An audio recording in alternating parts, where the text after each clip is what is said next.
Assalamualaikum warahmatullahi wabarakatuh.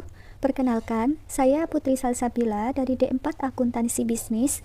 Pada video kali ini, saya akan menjelaskan materi dalam bab 1 dengan judul Teori Akuntansi dan Perumusannya, serta materi dalam bab 15 dengan judul Penyajian Laporan Keuangan PSAK 1. Bab 1.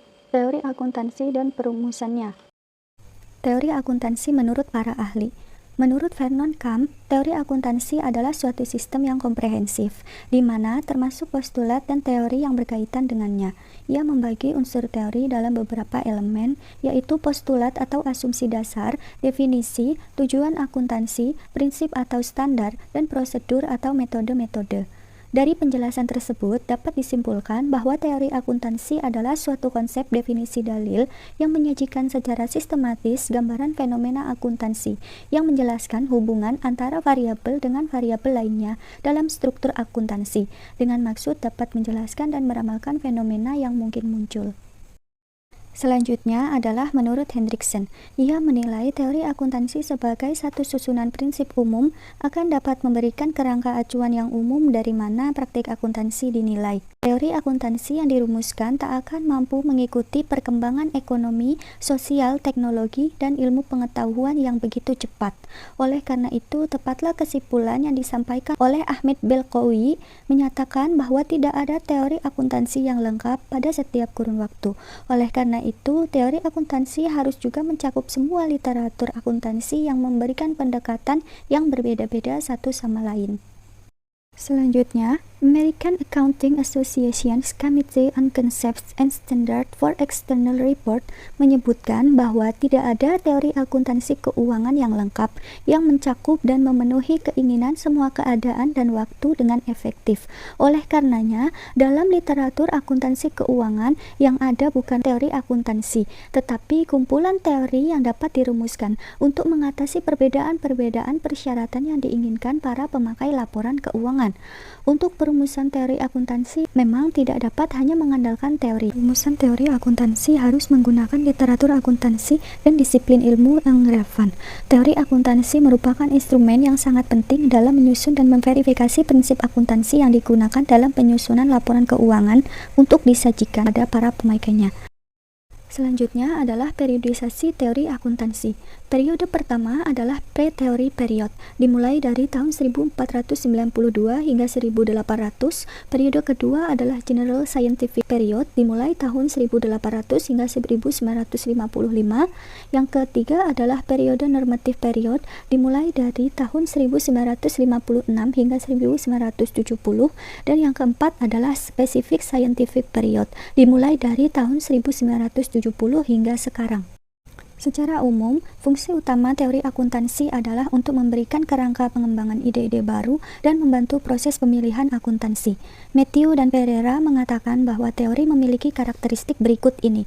Yang pertama adalah memiliki body of knowledge, yang kedua adalah konsisten secara internal, yang ketiga adalah menjelaskan atau memprediksi fenomena, yang keempat adalah menyajikan hal-hal yang ideal, yang kelima adalah referen yang ideal untuk mengarahkan praktik, dan yang keenam adalah membahas masalah dan memberikan solusi. Selanjutnya adalah metode perumusan teori. Adapun metode perumusan teori menurut Belqawi dan Godfrey ialah sebagai berikut. 1. Metode deskriptif atau pragmatik. Yang kedua adalah psychological pragmatik. Yang ketiga adalah metode normatif. Dan yang terakhir adalah metode positif. Selanjutnya adalah klasifikasi perumusan teori akuntansi. 1. Klasifikasi teori akuntansi menurut metode penalaran. Teori akuntansi dapat dirumuskan dari berbagai pendekatan yang berbeda, yakni yang pertama adalah pendekatan deduktif, yang kedua adalah pendekatan induktif, yang ketiga adalah pendekatan etikal, yang keempat adalah pendekatan sosiologis, yang kelima adalah pendekatan ekonomi, dan yang keenam adalah pendekatan eklektik. Selanjutnya adalah klasifikasi berdasarkan sistem bahasa. 1. Teori sintaktik atau struktur. 2. Teori semantik atau interpretasi. Yang ketiga adalah teori pragmatik atau perilaku. Selanjutnya adalah klasifikasi berdasarkan tujuan. 1. Teori normatif atau perspektif. 2. Teori akuntansi positif atau positive accounting theory. Yang ketiga adalah teori sebagai justifikasi atau pembenaran, dan yang keempat adalah teori sebagai penjelasan dan prediksi. Selanjutnya adalah pengujian terhadap teori. 1. Dasar dogmatis. 2. Terbukti sendiri, dan yang ketiga adalah dasar ilmiah. Selanjutnya adalah perumusan teori akuntansi di Indonesia. Indonesia masih tetap menggunakan teori atau standar akuntansi Amerika yang terakhir dari IASC atau International Accounting Standard Committee sebagai dasar pengembangan akuntansi. Standar akuntansi keuangan maupun pernyataan standar pemeriksaan masih mengadopsi atau menerjemahkan standar serat pedoman dari Amerika atau IASC dengan berbagai modifikasi minor. Upaya yang baru dilakukan oleh profesi akuntansi ialah perumusan prinsip akuntansi Indonesia, namun belum menyentuh dasar teori akuntansinya.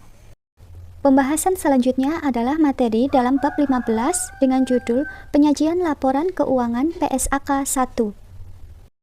PSAK 1 tahun 2013. PSAK 1 tentang penyajian laporan keuangan telah disahkan oleh Dewan Standar Akuntansi Keuangan pada tanggal 19 Desember 2013. PSAK ini merevisi PSAK 1 tentang penyajian laporan keuangan yang telah diterbitkan pada tanggal 15 Desember 2009. Pernyataan ini mengatur persyaratan penyajian laporan keuangan, struktur laporan keuangan, dan persyaratan minimal isi laporan keuangan. Pernyataan ini tidak berlaku bagi penyusunan dan penyajian laporan keuangan entitas syariah. Komponen laporan keuangan lengkap terdiri dari 1. Laporan posisi keuangan akhir periode, 2. Laporan laba rugi dan pendapatan komprehensif lain selama periode, 3. Laporan perubahan ekuitas selama periode, 4. Laporan arus kas selama periode, 5. Catatan atas laporan keuangan, 6. Informasi komparatif mengenai periode terdekat sebelumnya sebagaimana ditentukan dalam paragraf 38 dan 38A. Yang ketujuh adalah laporan keuangan pada awal periode terdekat sebelumnya ketika entitas secara retrospektif atau membuat penyajian kembali pos-pos laporan keuangan, atau ketika entitas merefleksi pos-pos dalam laporan keuangannya sesuai dengan paragraf 40A hingga 40B. Entitas menerapkan pernyataan ini untuk periode yang dimulai pada atau setelah tanggal 1 Januari 2015. Entitas menerapkan penyesuaian paragraf 128 dan secara prospektif untuk periode tahun buku yang dimulai pada atau setelah tanggal 1 Januari 2015. Selanjutnya adalah informasi komparatif minimum 38, 38A, dan 38B. Entitas menyajikan informasi komparatif terkait dengan periode sebelumnya untuk seluruh jumlah yang dilaporkan dalam laporan keuangan periode berjalan, kecuali diizinkan atau disyaratkan lain oleh SAK. Informasi komparatif yang bersifat naratif dan deskriptif dari laporan keuangan periode sebelumnya diungkapkan jika relevan untuk pemahaman laporan keuangan periode berjalan. Entitas menyajikan minimal 2 laporan posisi keuangan, 2 laporan laba rugi dan penghasilan komprehensif lain, 2 laporan laba rugi terpisah jika disajikan, 2 laporan arus kas, 2 laporan perubahan ekuitas, serta catatan atas laporan keuangan terkait. Dalam beberapa kasus, informasi naratif yang disajikan dalam laporan keuangan untuk periode sebelumnya masih tetap relevan pada periode berjalan. Selanjutnya adalah laporan posisi keuangan atau neraca. 1. Urutan penyajian menurut PSAK berbeda dengan IAS 1, di mana posisi aset tidak lancar terdapat di atas. 2. Informasi minimal yang disajikan dalam laporan keuangan dapat ditambah jika relevan. 3. Pembedaan aset lancar dan tidak lancar, serta liabilitas jangka pendek dan jangka panjang. Pajak tangguhan tidak boleh diklasifikasikan sebagai liabilitas jangka pendek. Selanjutnya adalah laporan laba rugi komprehensif. 1. Perubahan laporan laba rugi menjadi laporan laba rugi komprehensif. 2. Penyajian laporan laba rugi memasukkan unsur laba komprehensif. 3. Laba dialokasikan untuk pemegang saham minoritas dan mayoritas. 4. Ketentuan minimum item dalam laporan laba rugi. 5. Klasifikasi beban berdasarkan fungsi dan sifat. Jika disajikan berdasarkan fungsi, ada pengungkapan berdasarkan sifat. 6. Penyajian pos luar biasa atau extraordinary item tidak diperkenankan lagi. 7. Minimum line item untuk komponen laporan laba rugi komprehensif untuk memberi informasi kepada pengguna. Selanjutnya adalah keterbatasan penyajian laporan keuangan. Meskipun laporan keuangan memberikan banyak informasi tentang sebuah perusahaan, laporan keuangan memiliki keterbatasan. Laporan keuangan harus terbuka untuk segala interpretasi, dan sebagai akibatnya, ketika laporan keuangan disajikan, orang sering menarik kesimpulan yang sangat berbeda tentang kinerja keuangan perusahaan. Oleh karena itu, saat menganalisa laporan keuangan, penting untuk membandingkan beberapa periode dalam menentukan apakah terdapat tren tertentu di waktu tertentu dan membandingkan hasil laporan keuangan dengan perusahaan lain di industri yang sama.